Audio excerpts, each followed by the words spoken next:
Hello everyone! This is Jokai once again and welcome back to my YouTube channel. For today's video guys, medyo matagal-tagal na nga tayong hindi nakakapag-video ng mga cooking na yan. Kaya naman guys, meron kasi akong isang dish na gusto kong i-try ngayon. At alam ko, karamihan sa atin, alam natin kung ano yung Salisbury. So, parang burger steak lang naman talaga yan guys, na talagang pinaganda lang naman ang pangalan. But the main ingredients for the Salisbury is the burger patty. But this time guys, ang gagamitin ko po is yung breast chicken. Ika-cut ko lang siya into half. At yun na po yung aking gagawing Salisbury.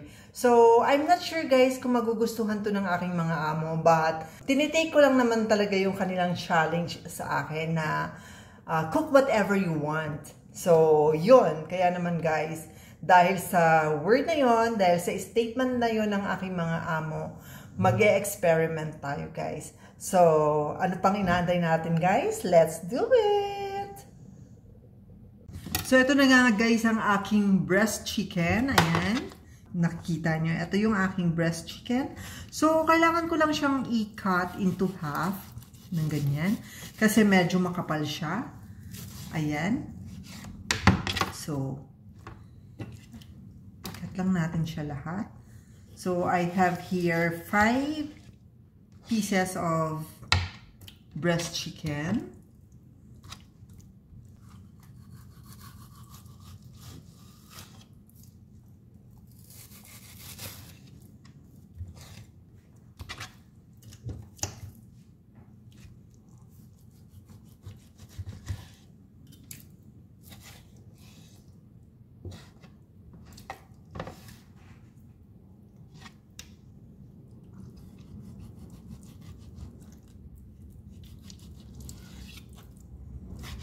Ayan, natapos na po natin ang ating breast chicken. So, ito na nga siya. Ito na nga lahat. So, meron tayong ganito kalalapad na chicken breast. So, next na ating gagawin, hugas ng aking breast chicken bago ko siya hiwain. So, kailangan lang natin mag-prepare ng egg. Depende yan guys kung gaano karami yung iyong chicken. So, ang ipiprepare ko is 3 egg lang muna for now. Ayan.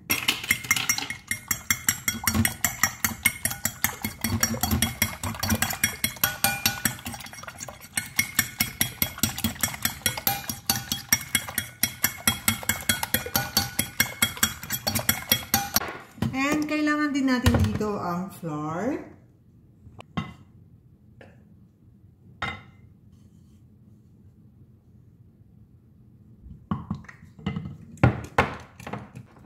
Salt,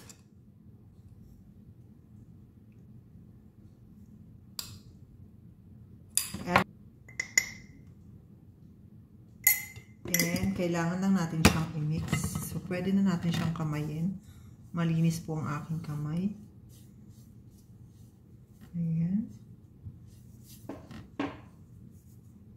Ayan, kailangan lang natin mag-prepare din ng frying pan na may mantika, of course. Ayan, ipiprito lang natin ang ating chicken breast. So, ito ang ating chicken breast. Kukuha lang tayo ng isang piraso. Ditip lang natin siya. Ayan.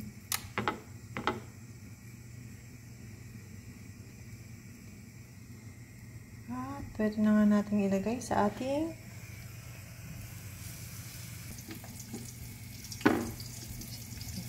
oops.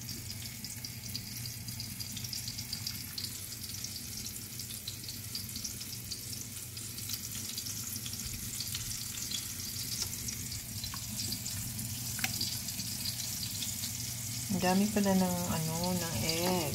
Kailangan mga 2 lang siguro.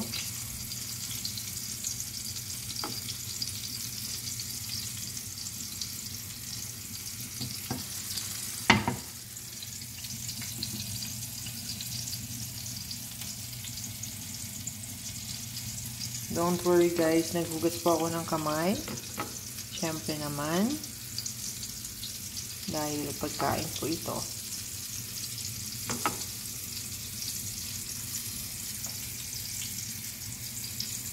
So, dagdagan natin.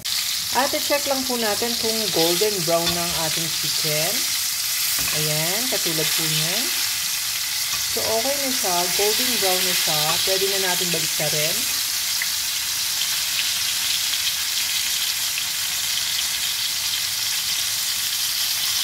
At dahil golden brown na nga siya guys, so pwede na natin siyang haunin or kunin. So, ayan.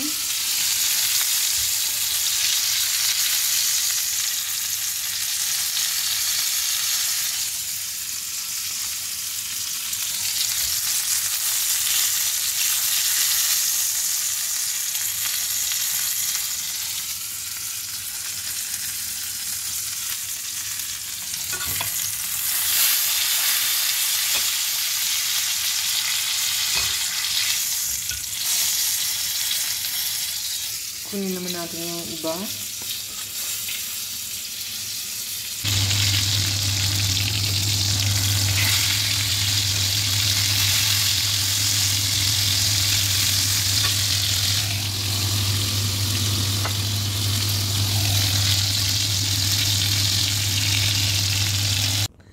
At ito na nga guys, nakapagluto na ako or nakapagprito na ako ng ating breast chicken. Kaya naman guys, gumawa na tayo ng ating sauce. Sa paggawa po ng ating sauce, kailangan lang natin ng butter. Ito yung magsisilbing kanyang oil. And yung taste din ng butter is, yun yung malalasahan din natin sa ating sauce. May enhance yung lasa ng ating sauce dahil dito sa butter. Yan, kailangan lang nating i-melt ang ating butter.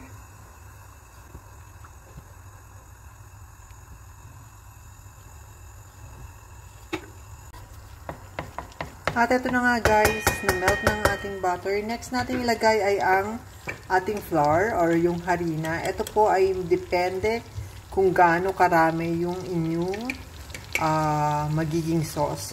So, ito is para lang maging malapot ang ating sauce. Kailangan lang natin siyang i-mix. Ayan. So, kailangan lang natin siyang i-mix. Katulad po ng sinabi ko sa inyo kanina, depende yan sa magiging dami ng inyong sauce. So, ayan.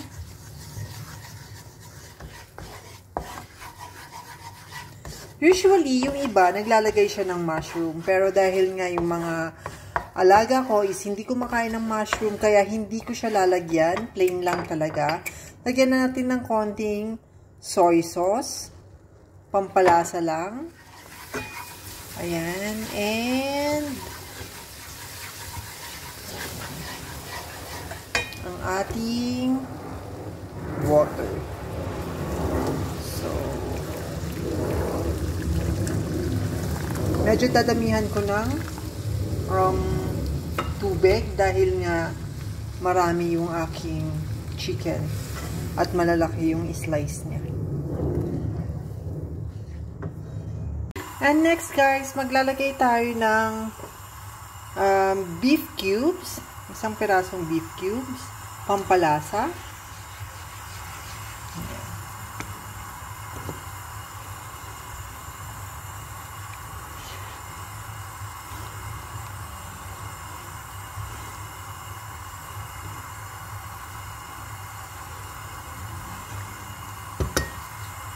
So, ito na guys. Natapos ko na nga guys ang sauce. Hindi siya masyadong malapot. Intentionally, hindi ko talaga nilaputan ng maigi dahil mamaya pa kasi sila dadating, mamaya pang gabi. Kapag tumagal kasi, nagiging pikan yung sauce natin. So, mas okay na yung medyo malabnaw-labnaw. So, dahil tapos na nga ang ating sauce, kailangan na nating ilagay isa-isang ating chicken. Ayan, ganyan lang po siya.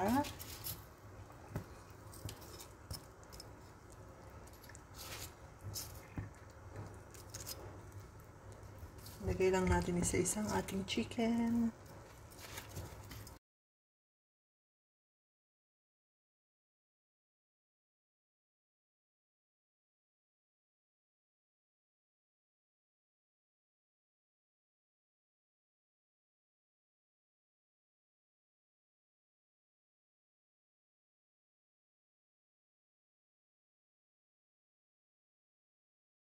finally guys, natapos ko na rin po ang aking dish for today.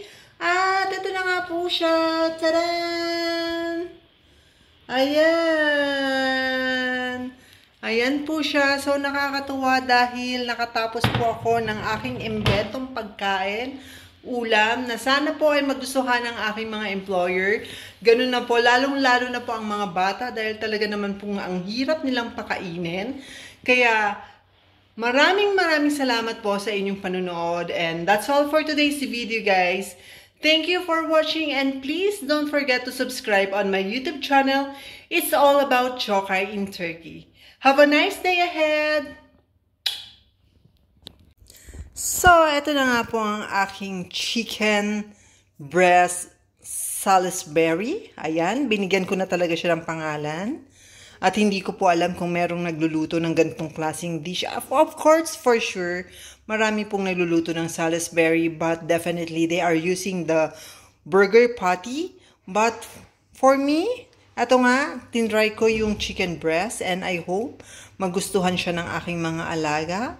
So, nilagyan ko lang siya ng parsley as our garnish para naman maganda-gandang tignan. Kaya, ayan. 2,000 years later. Hello guys, Ada is now eating the chicken that I cooked earlier.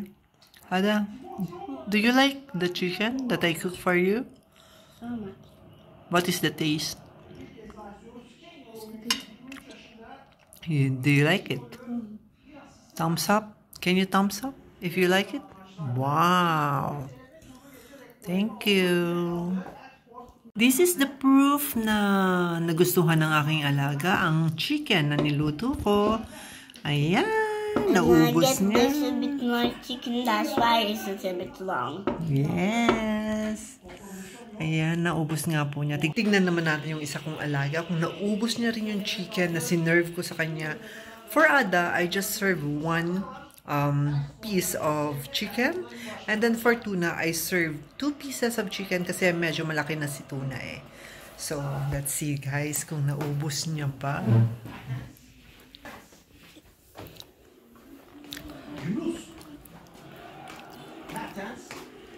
Wow! Tuna finished the chicken, but he didn't finish the rice and the bezelye.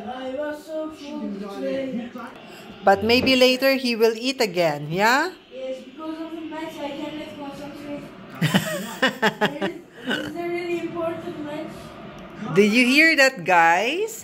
Tuna said he couldn't finish the food because there is most important thing he wants to do, which is watching the match. He's an avid fan of Galatasaray.